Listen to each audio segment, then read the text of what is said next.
নমস্কার, হরে কৃষ্ণ, রাধে রাধে। সকল ভক্তগণকে আমার কৃষ্ণ মহিমা শ্রী শ্রী রাধা মদন গোপাল জিও চ্যানেলে স্বাগত জানাই। আমার গুরুদেব প্রভুপাদ শ্রী স্বরূপ গোস্বামী রাতুল চরণে ভক্তিপূর্ণ প্রণাম, মাতা পিতার চরণে প্রণাম, সকল সাধুগুরু বৈষ্ণব ভক্তগণের চরণে প্রণাম জানিয়ে আজকের ভিডিওটি শুরু করছি। আজকে আমরা আস্বাদন করব আত্মবিশ্বাস। নিজের ভাগ্য নিজে গড়ে তোলবার জন্য আত্মবিশ্বাস কতটা প্রয়োজনীয় এবং কতটা সে আমাদের সহায়তা করে, সে আত্মবিশ্বাস সম্বন্ধে আমরা আস্বাদন করব। পর্ব নাম্বার 6।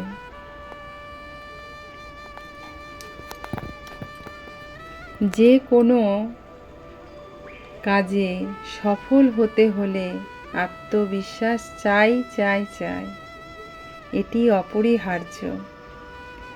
আত্মবিশ্বাস মানে নিজের প্রতি অটল বিশ্বাস। প্রথমে আমাকে নিজেকে বিশ্বাস করতে হবে, যেটা আমি পারবো, হবেই হবে। নিজের প্রতি নিজে আগে বিশ্বাস আমাদের অর্জন করতে হবে, এটাই হলো আত্মবিশ্বাস। এক কথায় অর্থ লক্ষ্য পৌঁছাবার সব রকম যোগ্যতা ও সামর্থ্য যে আমার কাছে আছে, সেই কথাটি আমাকে দৃঢ়ভাবে বিশ্বাস করতে হবে। আমি যেমনটি বিশ্বাস করব, আমার ভাগ্য তেমনটি ঘটবে।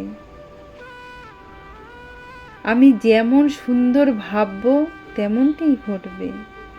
আত্মবিশ্বাসী মানুষ শত জঞ্জাট বাধা বিপত্তির মধ্যেও সুন্দর কিছু গড়ে তুলতে পারে। তাই আমরা যদি আত্মবিশ্বাসী হই, যত ঝঞ্ঝাট যত বাধা বিপত্তি আসুক, আমরা একটি সুন্দর জীবন গড়ে তুলতে পারব। যত প্রতিকূল পরিবেশই হোক না কেন, আমরা যথাসাধ্য চেষ্টা করে যাব। আত্মবিশ্বাস বাড়াবার এটি অভ্যর্থ কৌশল। আমার লক্ষ্য ছবিটি মনের মধ্যে স্পষ্ট করে এঁকে নিয়ে এগিয়ে যেতে হবে। তাহলে আমাদের লক্ষ্য যে আমরা এখানে পৌঁছাবো, সেই চিত্রটি আমাদের মনের মধ্যে স্পষ্ট করে এঁকে নিতে হবে। আর আমাদের তো সাথে আমাদের পরম আত্মা রয়েছেন, তিনি সেই ছবিটি ধরে আমাদের এগিয়ে নিয়ে যেতে সাহায্য করবে। তাই আমরা তখন অতি শীঘ্রই এগিয়ে যেতে পারবো।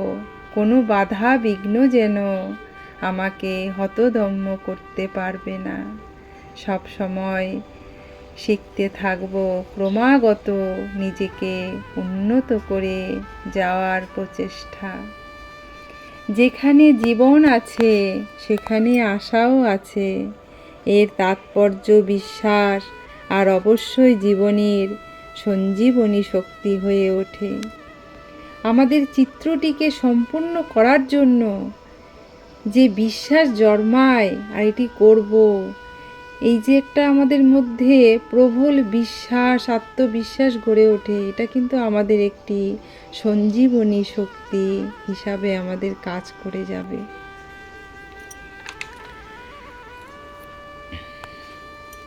স্বামী বিবেকানন্দ বলেছিলেন যে বিশ্বাসের অভাবে আত্মবিশ্বাসের দৈন্যের দরুন আমাদের দেশে সব কিছুই ধ্বংসের মুখে। আত্মবিশ্বাস নেই বলে আজ সব কিছুই ধ্বংসের মুখে চলে যাচ্ছে। আমার ভিতরে যে একজন বিশাল বিশ্ব ব্রহ্মাণ্ডের মালিক বসে আছে, সেই আত্মবিশ্বাস আমরা হারিয়ে ফেলি। যে আছে, পারবো করতে, সেই বিশ্বাসটা যখন হারিয়ে ফেলি, তখন আমাদের ধ্বংসের মুখে এগিয়ে যায়। বাস্তবিক কোনো মানুষের মধ্যে যদি কণা মাত্র বিশ্বাস বা আশা না থাকে, সে মানুষ জীবন্তই মৃত হয়ে যায়। আমাদের মধ্যে যদি কোনো লক্ষ্যে পৌঁছানোর আশা না থাকে, কোনো উজ্জ্বল ভবিষ্যৎ যদি না দেখি, অন্ধকার থেকে যদি আলোর দিকে না যায়, তাহলে আমরা মানুষ হয়েও জীবন্ত মৃতরূপে এই জগৎ সংসারে বাস করতে থাকব। কিন্তু তা হয় না। কখনো সম্পূর্ণ আশাহীন আমাদের হতে নেই। যারা নিজেকে আশাহীন মনে করেছে, ভালো করে বিচার করলে দেখা যাবে তারা কিছু না কিছু করার আছে, তার উপায় আছে, কিন্তু তাও সেটা ভুলে যায়। আশাহীন হলে তার কিছু করার আর থাকে না। অতএব সর্বদা আমাদের ওপরে আস্থা রাখতে হবে, যে না, আমাদের আত্মবিশ্বাস রাখতে হবে। আমাদের আশাহীন হলে চলবে না। আমাদের আশা যে আমরা ভবিষ্যতে উজ্জ্বল পথে এগিয়ে যাব। আমরা যেই পথ ধরে এগোবো, সেই পথটা যেন আমাদের ভালো হয়, আমাদের সেই আশা রেখে এগিয়ে যেতে হবে। তাই যে হয় জ্বালা সেই পরে বিজয় মালা, সেই বিশ্বাস রাখতে হবে যে যতই জ্বালা আসুক, কিন্তু লাস্টে বিজয় মালাটি থাকবেই থাকবে।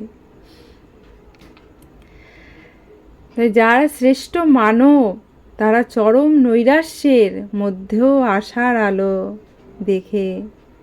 দেখেছেন এবং আমাদেরকেও দেখিয়ে গেছেন সেই মহান ব্যক্তিরা।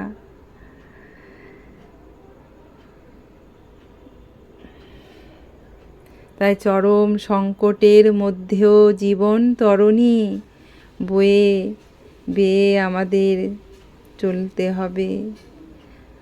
যখন গঠনমূলক কিছু করা একান্ত অসম্ভব ছিল, তখনও কিছু গড়ে তোলার আত্মবিশ্বাস আমাদের মধ্যে আনতে হবে।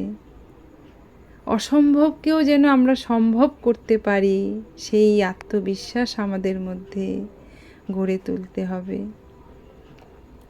আত্মবিশ্বাস আমাদের জীবনকে কতটা এগিয়ে নিয়ে যায় নিজের ভাগ্যকে নিজেই গড়ে তোলার জন্য।